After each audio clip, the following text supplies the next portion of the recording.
You will hear a conversation between two students about buying a used car. First, you have some time to look at questions 1 to 6.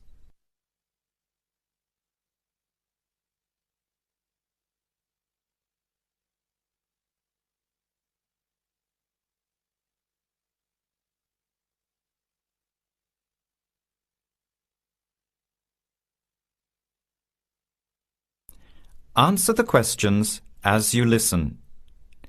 You will not hear the recording a second time.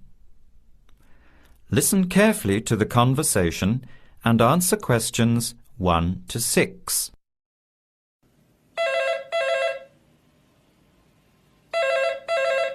Hello. Hello. Can I speak to Eleanor, please? This is Eleanor speaking. Hi. My name is Jan. I'm calling about the car that was advertised on the notice board in the Student Union building. Is it still for sale? Yes, it is. Your ad says it's a 1985 Celica, in good condition. It's old, but it has been well looked after. My family has had the car for 10 years. I'm just the third owner and my mother had it before me, so we know its history. We've got all the receipts and records. It's had regular maintenance and the brakes were done last year. It runs really well but looks its age. Why are you selling it, by the way? Well, I'm going overseas next month to study. I'll be away for at least 2 years, so I have to sell it. Unfortunately, it's been a good car. You want $1,500, is that right? I was asking $2,000, but since I need to sell it quickly, I've reduced the price. Would you like to come and take it for a drive? I don't live far from the university. Yes, I'd like to have a look. What time would suit you? Any time this evening is fine. Well, I finish classes at 6 o'clock. How about straight after that? Say 6:30? Great, I'll give you directions. When you leave the main gate of the university, turn left on South Road and keep going until you get to the Grand Cinema. Take the first right, that's Princess Street. I'm at number 88 on the right. So it's 80 Princess Street? No, it's 88 Princess Street and the suburb is Parkwood. You'll see the car parked in front. It's the red one with the for sale sign on it. OK, thanks Eleanor. I'll see you later. Bye. Before you hear the rest of the conversation, you have some time to look at questions 7 to 10.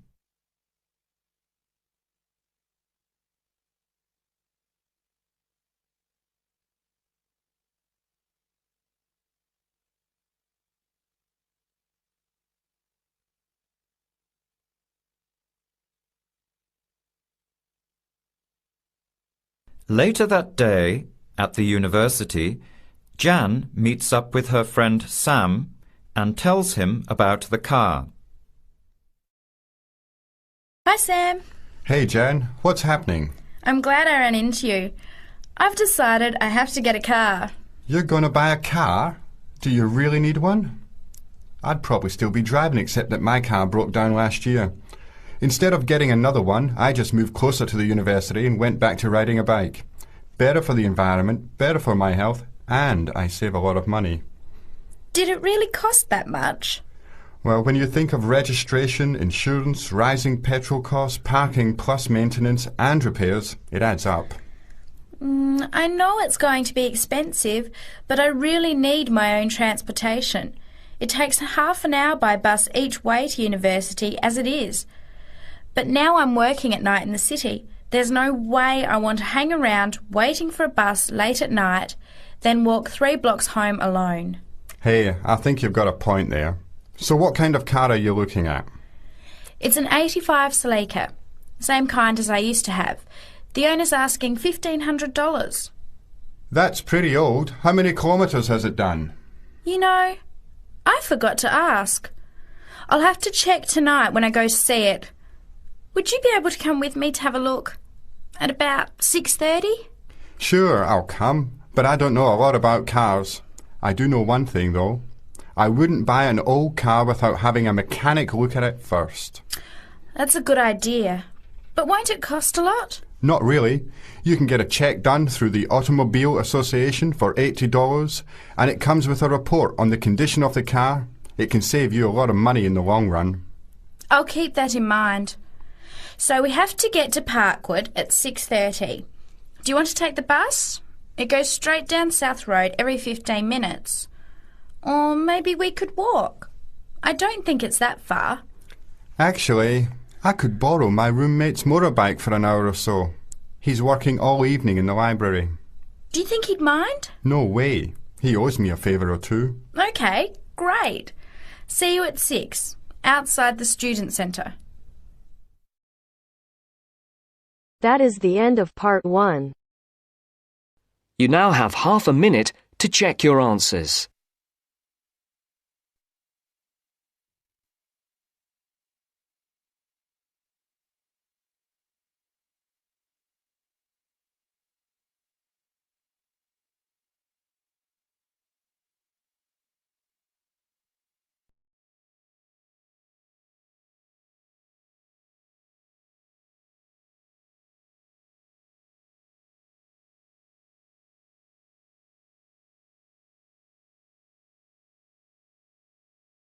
Now turns to part 2.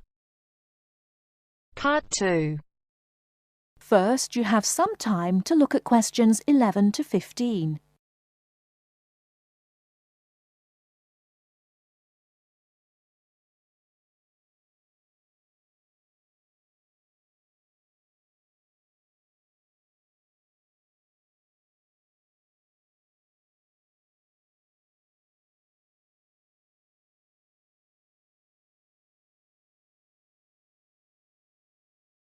Now, listen carefully and answer questions 11 to 15. Starting at the beginning, you can see the on-off switch just beneath the two lights.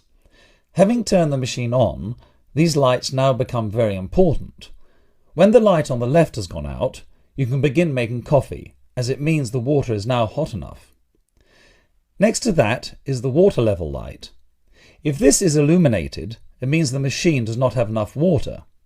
It is essential that you turn the machine off and add more water the moment this light comes on. Otherwise you could damage the heating element. Once you have checked that both the heater light and the water level light are off, make sure the filter holder, that's the part with the handle just under the control panel, is in place. Once you have your cups ready, it is time to press the coffee delivery switch.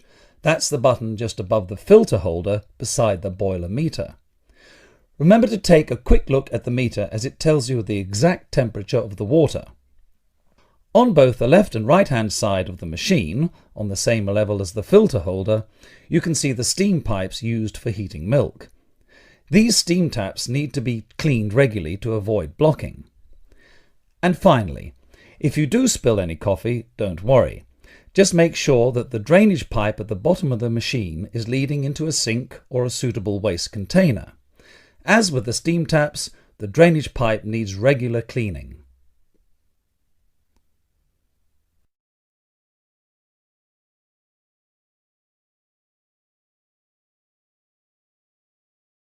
Before you hear the rest of the talk, you have some time to look at questions 16 to 20.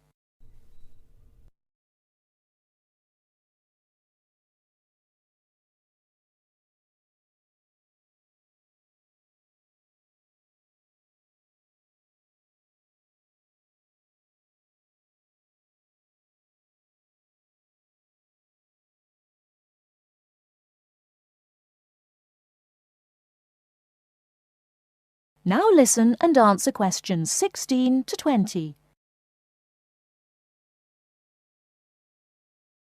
First and most importantly, I'll tell you where you should go from tomorrow for your lectures and classes. The Health Sciences building is on the west side of the campus, opposite the library, beside the History department. As you are probably aware, there are 6 modules to the course, which will take a year to complete. That's 2 modules each term. In the first module of this term, you will be looking at current laws with regard to health and safety in the workplace. Don't forget that as you progress through the course, you should be building your thesis. This will need to be completed by the end of the year. Coursework will also be credited to your final grade, but the most important part of the course is the thesis. Now, the final thing I want to tell you, and again you should know this, is that there will be a number of guest speakers throughout your course. They will come from a number of different medical backgrounds, but they will all be giving you their views on the relevance of health sciences in their occupations.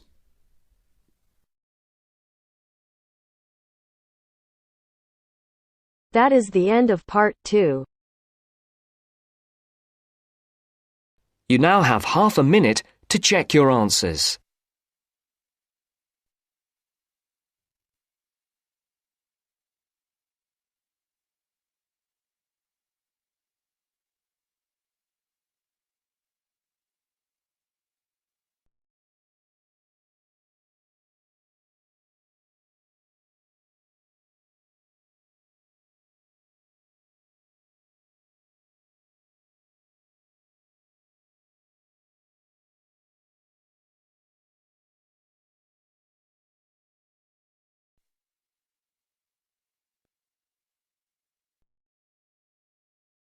Now turns to part 3. Part 3. You are going to hear a conversation between an interviewer and a professor. First, you have some time to look at questions 21 to 26.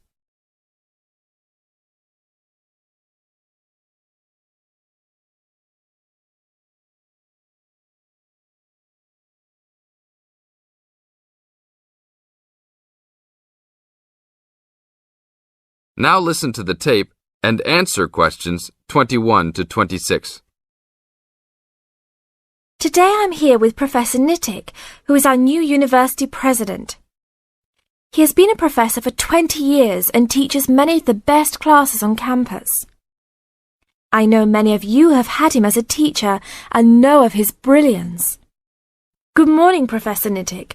Thank you for stopping by the student station. Thank you for having me here.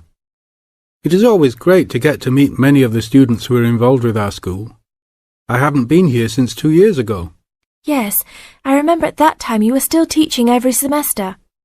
2 years later, you're only teaching every once in a while. But it seems like you are still always busy. The administration world is just as busy as the teaching world for you.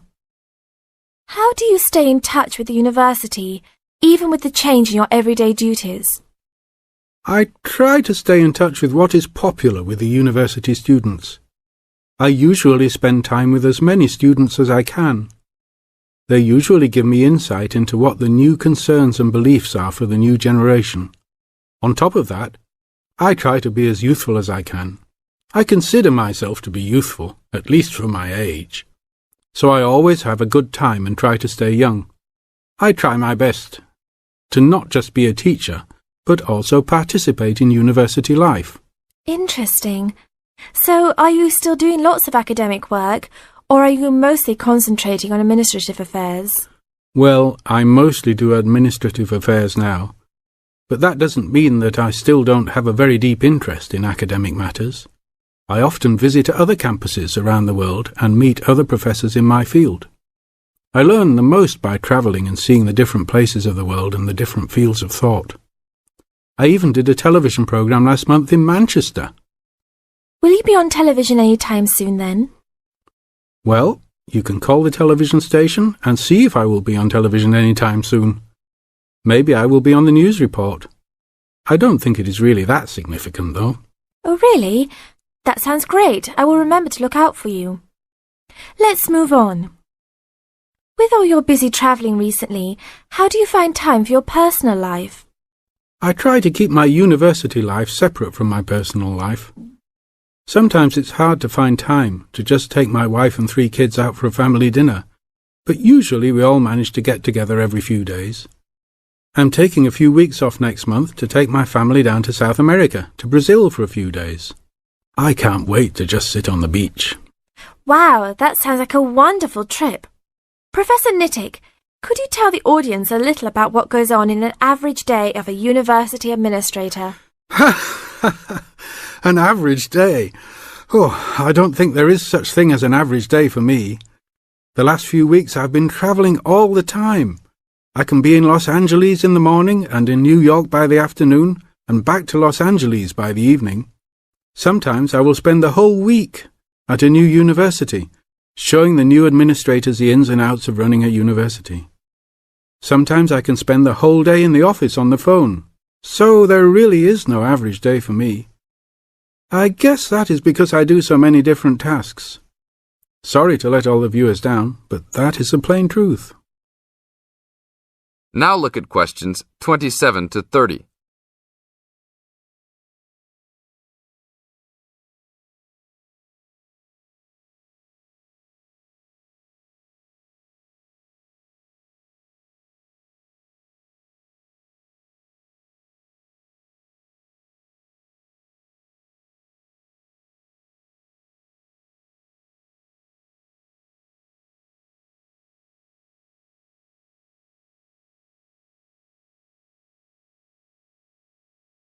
Now listen to the tape and answer questions 27 to 30.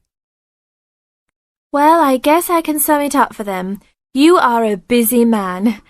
That is probably a good description. So, are there any immediate plans for the coming few weeks? Well, I'm in Los Angeles for the next 2 days, and then I fly to Colorado to meet a new prospective professor for our university. I will be in Colorado for about a week. Then I go to Japan for the next 10 days to meet with our university branch in Japan about record sales there.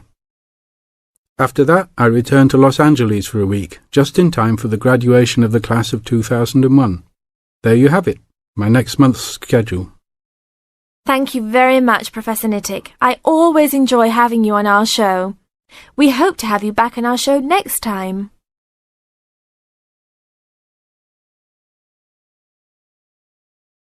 That is the end of part 3. You now have half a minute to check your answers.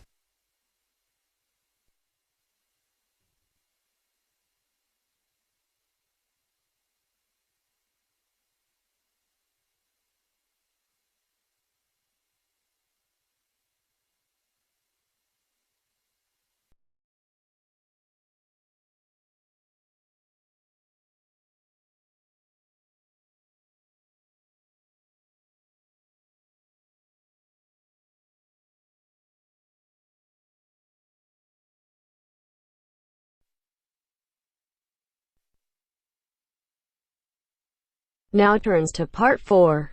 Part 4. You will hear a talk on seasonal affective disorder. First, you have some time to look at questions 31 to 40.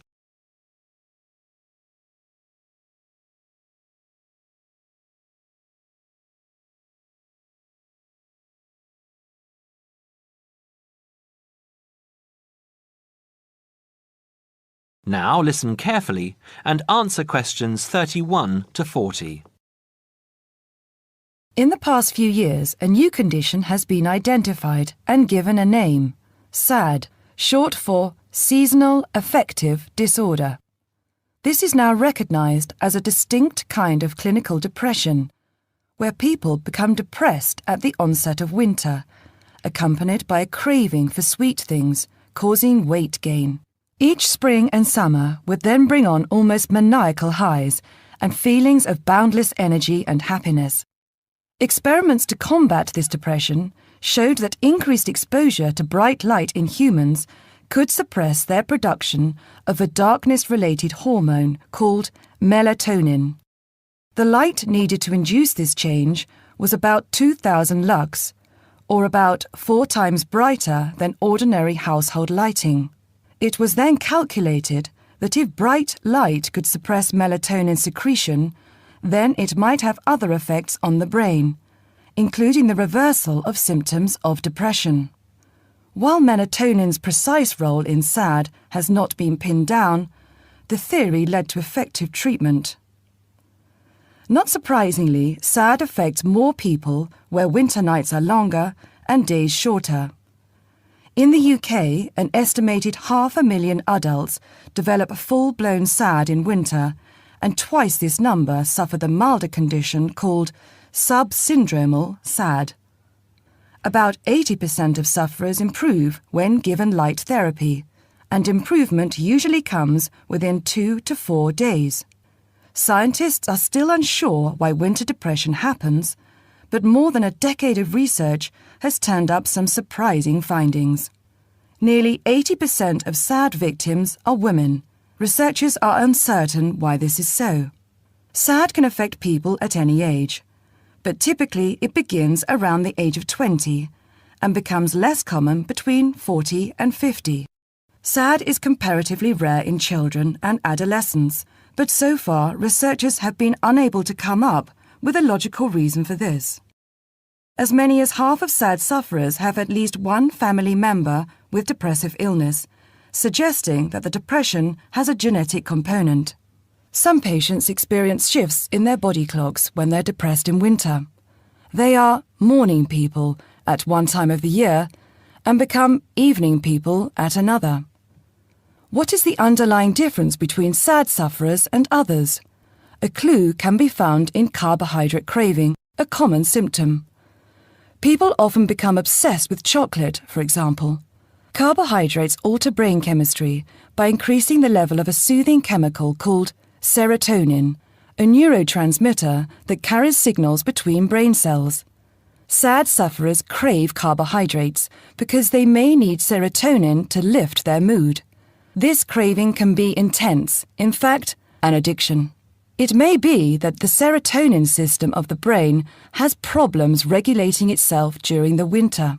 Some SAD sufferers respond well to the drug Prozac, thought to influence the brain's serotonin-using system. Other brain chemicals and hormones probably play a role in winter depression. Another neurotransmitter, dopamine, for example, may be inadequate in certain cases. Researchers hope to uncover clues to SAD's secret by probing similarities between SAD and hibernation. Though no valid link between the two has been established, some SAD patients say they feel like hibernating animals. SAD sufferers tend to put on fat in autumn and early winter, roughly the time when such hibernators as bears and squirrels do. That is the end of part 4. You now have half a minute to check your answers.